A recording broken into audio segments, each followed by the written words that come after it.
Selam herkese, Erşak Kahraman İngiltere'den bildiriyor. Bugün yine bir Erşak abi videosuyla sizlerleyim.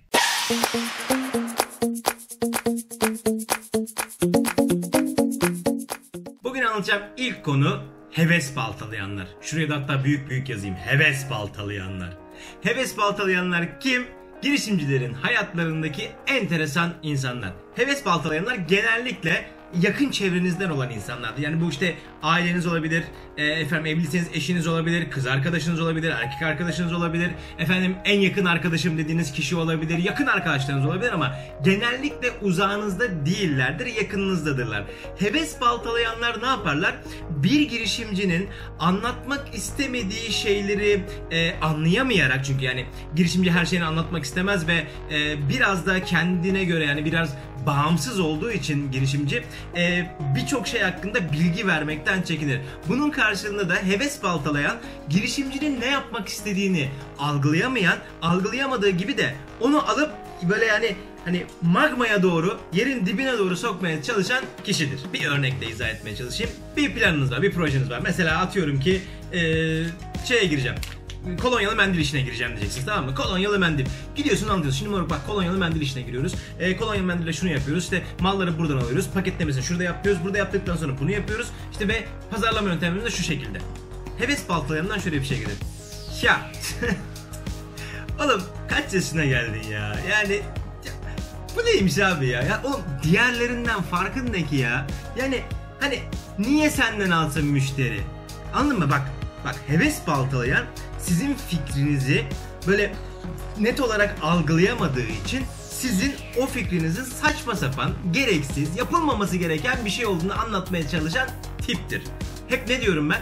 Fikirlerinizi, iş fikirlerinizi kime danışacağınızı, kime soracağınızı iyi belirleyin. Çünkü öyle kimselere anlatırsınız ki yapmak istediğiniz şey, bir hevesle yapmak istediğiniz şey yapmamanız için ellerinden geleni yaparlar. Başarıya ulaşmış olanların hikayelerine bakın. Bütün hikayelerde bir takım insanlardan bahsederler. İşte atıyorum ki işte Steve Jobs'un arkadaşlarından bazıları onu hayalperest olarak görmüşlerdi. Elon Musk'a kimse inanmamıştı PayPal'dan önce falan filan.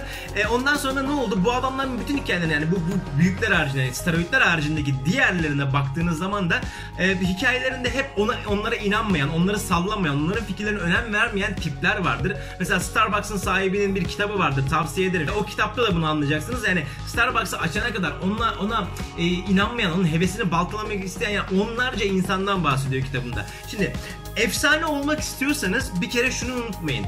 Heves baltalayan tipi iyi belirlemeniz lazım. O belirlediğiniz heves baltalayandan da uzak durmanız lazım. Peki abi heves baltalayanı biz nasıl anlarız? Şimdi bak birkaç senedir girişim işinin içerisindeyim. İşte 37'yim, 18 yaşından beri yapıyorum. 19 sene oldu. 20. şeref yılımı kutlayacağım yıllarda heves baltalayanı algılamanın birkaç tane yöntemi olduğunu fark ettim. Şimdi heves baltalayanla size önem verip size yardım etmek isteyip size güzel fikirler vermeye çalışan arasındaki farklar vardır. En büyük fark hareketlerinde belli olur. Size değer verip size yardımcı olmak isteyen insan önce sizin ne yapmak istediğinizi anlamaya çalışır, sizi dinler. Heves baltalayan sizi dinlemez. Çünkü onun kafasında bir tane şey vardır, tamam mı? Ya biz bunları çocukken yapıyorduk ya. Anladın mı? Bu kafadadırlar. O yüzden mesela hareketlerine, konuşma şekline, sizi dinlerken ki mimiklerine bak şu mimiği asla unutmayın. Birisine bir şey anlatıyorsunuz. Buradan böyle birisine bir şey anlatıyorsunuz ya. Yani şu mimikler heves baltalayan mimikleridir.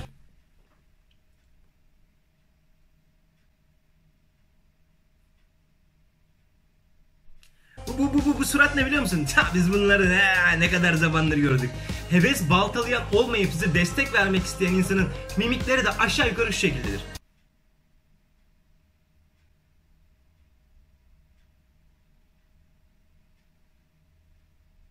Bak bunlar hep onayla alakalı suratlar. Yani evet bunu algılıyorum, bunu böyle yapmak istiyorsun. Tamam, bunu da böyle yapmak istiyorsun. Heves baltalayan sizin fikrinizi ve sizi gömmek için uğraşır. Fikir vermek isteyen size başka bir yol sunmak için konuşur. Yani mesela heves baltalayan der ki lan bununla olur mu öyle şey ya, bırak Allah'ını seversen, garip şeyler yapar, tamam mı, tepkiler verir ama fikir vermek isteyen size şunu yapar. Tamam, ona öyle söyledin, bunu da böyle söyledin. Bu konularda haklı olduğunu düşünüyorum. Ancak sanki şu yönde var mı acaba? Anladın mı? Sizi kırmadan, sizi mutlu etmeye çalışmak için hani garip şeyler söylemektense bunlar doğru. Bu birazcık yanlış sanki ama sanki böyle yani heves baltalayanla fikir vereni ayrıştırmak için size olan yaklaşımda dikkat etmenizi tavsiye ederim. Abi sen heves baltalayanlarla hiç karşılaştırma. Hey. Heves baltalayanlar her yerde oğlum. Heves baltalayanların ana fikri aslında şudur yani. Sen bir fikir verirsin ve heves baltalayanlar ya öyle olur mu ya, saçmalama der. Bu ne demektir biliyor musun? Ben onu öyle yapamam der. Bak aslında yani senin yerine kendisini koyar ve der ki ya o öyle yapılmaz çünkü ben onu öyle yapamam. Bak o onu öyle yapamayacağı için onun öyle olamayacağını sana söyler. Anladın mı? Bak işte trik buradadır. Sana o iş olmaz kardeşim, o iş böyle olamaz, seni hiç dinlemiyor bak. O iş öyle olamaz kardeşim, o iş öyle olma şansı yok diyorsa, yani dinlemiyorsa bile seni, bunun çıktığı tek bir kapı vardır. O onu o şekilde yapabileceğine inanmamaktadır. Size yardımcı olmak isteyen tecrübe sahipleriyle sizin hevesinizi yıkmak isteyen, hevesinizi baltalamak isteyen heves baltalayanlara çok dikkat edin. İkinci bahsedeceğim konu da şu. Ben paranın böyle yani gökyüzünde uçtuğuna inanıyorum. Bunun canlı yayında geçen gün gene böyle bir şey söyledim. Ya gökyüzünde uçmak ne demek abi falan. Ya bak bir şey söyleyeceğim. Yani dünyadaki en basit şeylerde, yani elinizde tuttuğunuz basit şeylerden bile hani kaç kişinin para kazandığını bir algılasanız, yani diyeceksiniz ki aa evet ya ulan vay anasını falan diyeceksiniz. Bunu da bana yani bir kardeşim sağ olsun canlı yayından sonra bana mesaj attı Instagram'dan. Bu arada Instagram'ı takip etmeyi unutmayın. O da daha fazla içerik geliyor her gün. Dedi ki abi ben gerçekten öyle düşünmemiştim. Çok teşekkür ederim. İşte o öyle söyleyince ben de ona teşekkür ederim. Bunu bir hani videonun bir kısmına koyayım ki dedim. Hani canlı yayında kaybolup gitmesin. Bak şimdi bir örnek vereceğim size. Şu bizim Poyraz'ın ismi için aldığımız şey. Tamam mı? Evet burada. Tamam mı? Şu malzeme şudur. Bunu düşün tamam mı? Şimdi gel bak ben sana buradan kaç tane insanın para kazandığını çıkartacağım. Bak da en başta. Şu kurdeleyi kim yaptıysa bu para kazanıyor. Bu kurdeleyi buraya asılan şeyi ne o? Halka var şurada bir tane. Bu halkayı kim yaptıysa para kazanıyor. Bak ben sadece kim yaptıları söylüyorum şu anda. Şu bakayım bu plastik mi? Tahta mı? İşte neyse bir malzeme. Bak bu malzemeyi tedarik eden para kazanıyor. Bu malzemeyi çıkartıp hazır eden para kazanıyor. Bu malzemeye bu P şeklini veren makineyi yapan adam para kazanıyor. O makineyi alıp satan adam para kazanıyor. Bu P harfinin bu şeklini yaptıktan sonra içine koydukları bu lambalar var burada. Bak 1, 2, 3, 4, 5, 6 tane lamba var burada. Bu lambayı yapan şirket, bu lambayı satan şirket para kazanıyor. Şurasında simler var. Bu simleri üreten fabrikanın sahibi para kazanıyor. Bu simleri satan, eğer fabrika satıyorsa tamam tek kişi kazanıyor. Onda bir sıkıntımız yok. Sonra bu tarafına dönüyorum. Buradaki bir switch var tamam mı? Bu switch sistemini dünyaya getiren şirket para kazanıyor. Şurada bir tane vida var. Bu vidayı yapan ve satan para kazanıyor. Şurada bir tane kapak var. Büyük ihtimalle bu kapak şu arkadaki plastiği yapan şirketindir. Şu öndekiyle arkadakini aynı şirket yapmıyorsa eğer buradan birisi para kazanıyor. Bunun içerisinde 2 tane pil var. Bu piller için 2 tane işte o yay sistemi var. Onları ayrı ayrı yapanlar para kazanıyor ve şunları asla unutmayın. Bu anlattıklarım ki daha bulurum da yani çok da fazla hani şey yapmak istemiyorum hani vay be arkadaş falan herkes para kazanıyor. Bir de bunu yapıp satan, hatta buna aracılık eden, bunu bunun ithalatını bu ülkeye yapan, bunu işte ihraç eden para kazanıyor. Bir de şunları düşünün. Bunların hepsi işte şunu yapan para kazanıyor, bunu yapan para kazanıyor, şunu yapan para kazanıyor diyorum ya. Bunları yapmak için kullanılan makineleri, o makineleri hazırlamak için yapılan o çizimleri yapanlar ve o çizimleri yapanları yetiştirmek için dirsek çürütüp öğretmen olanlar. Bak şu kadarcık malzemeden çıkarttım size kimler para kazanıyor. Onu söylemek istiyorum. Ya para gökyüzünde uçuyor derken sadece bir hani belki 2 pound mu ne vermişizdir? 1 pound, 2 pound neyse o kadar verdiğimiz şu P harfinden, canım oğlumun P harfinden kaç kişinin para kazandığını gösterdim. Gelin sizinle bir oyun oynayalım. Madem Erşe abi videolarını seyrettiğinize göre hani girişimcilikle alakalı ilginiz, isteğiniz vardır. Şu bir kaşık. Bilmiyorum titreme yapacak mı? Şöyle yakınlaştırıyorum. Umarım titreme yapmaz. Bak şu kaşık. Bak çok basit bir şeyden bahsediyorum size. Bu kaşıktan sizce kaç kişi para kazanıyordur? Yani eğer ilginizi çekerse aşağı yorum olarak gelin tartışalım.